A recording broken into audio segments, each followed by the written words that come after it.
Assalamualaikum warahmatullahi wabarakatuh. Perkenalkan, saya Diki Setiawan dari kelas MBS 5F. Pada kesempatan kali ini saya akan membahas tentang manajemen konflik.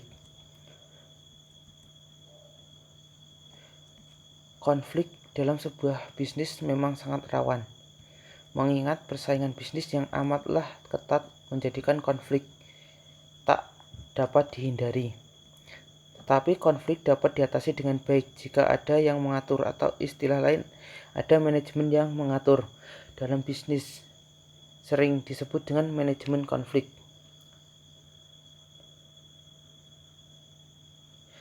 Pengertian dari manajemen konflik adalah langkah yang diambil pihak ketiga dengan tujuan mengarahkan konflik ke hasil tertentu yang mungkin atau tidak menghasilkan hasil akhir berupa penyelesaian konflik, atau mungkin tidak menghasilkan ketenangan atau hasil mufakat.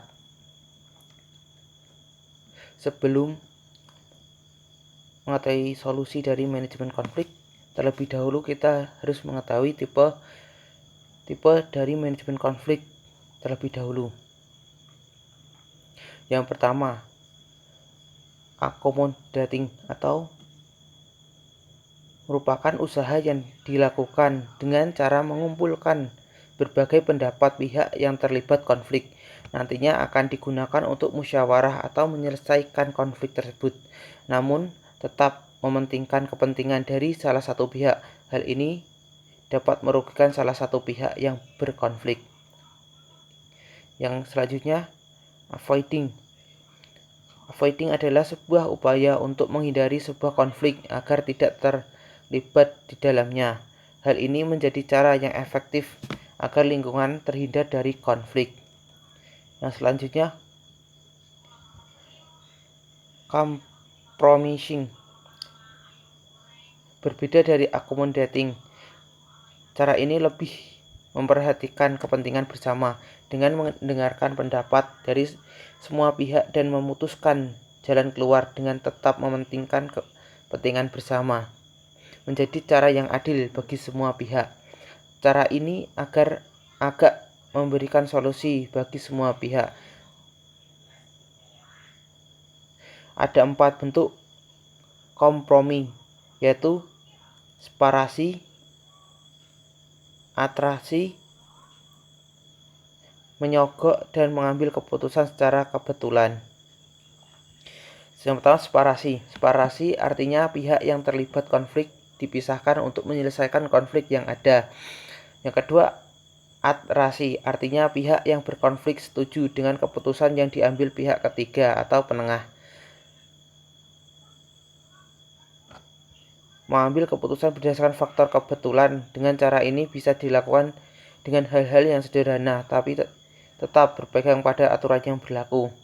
Selanjutnya, menyogok merupakan memberikan imbalan untuk pihak yang mengambil keputusan dengan tujuan pihak dapat dimenangkan dalam konflik tersebut. Hal ini mungkin curang, tetapi bergantung pihak masing-masing yang menyelesaikannya. Yang selanjutnya, kolaborasi. Kolaborasi merupakan cara menyelesaikan konflik dengan bekerja sama yang hasilnya memuaskan semua pihak. Semua pihak akan bekerja sama untuk menyelesaikan masalah dengan tetap memperhatikan kepentingan bersama. Yang selanjutnya, comforting.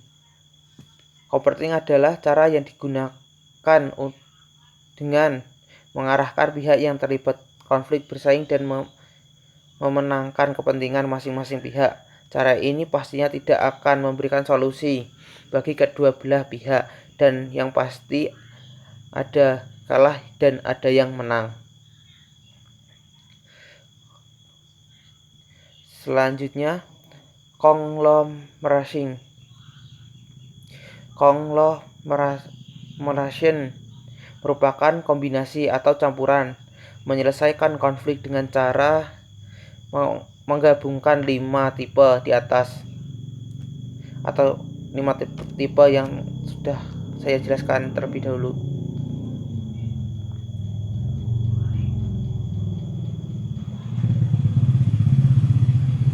Ada beberapa strategi yang dapat digunakan untuk mengenali konflik yang terjadi.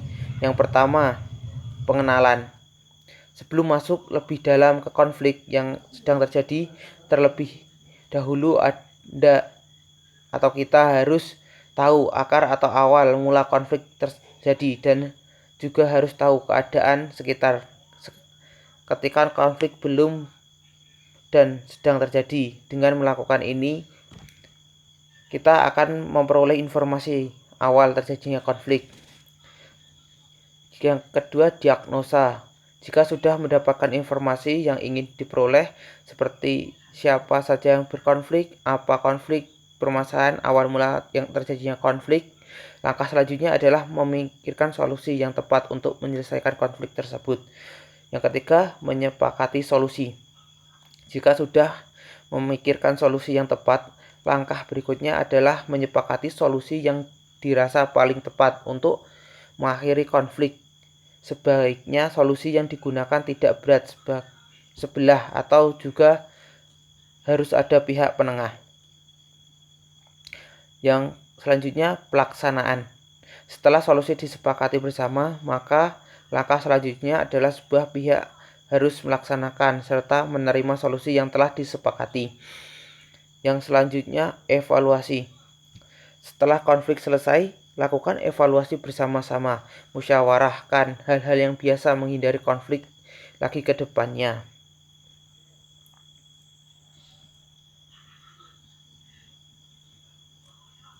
Selanjutnya, fungsi manajemen konflik. Fungsi dari manajemen konflik ada 4. Yang pertama, meningkatkan kinerja dan keaktifan karyawan. Yang kedua, mengembangkan kemampuan karyawan. Dan yang ketiga, melatih kemampuan penyelesaian konflik. Dan yang keempat, meningkatkan rasa saling menghormati.